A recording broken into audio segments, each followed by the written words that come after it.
చెప్పండి.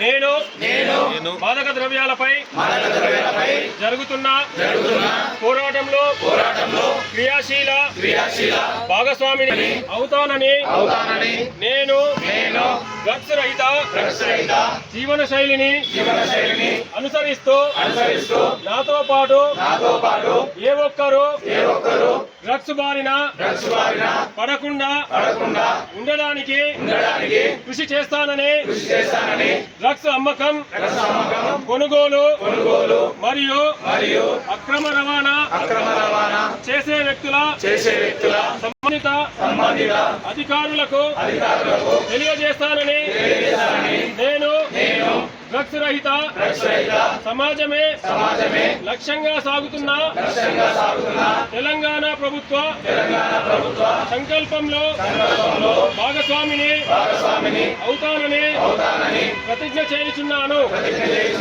జై హింద్.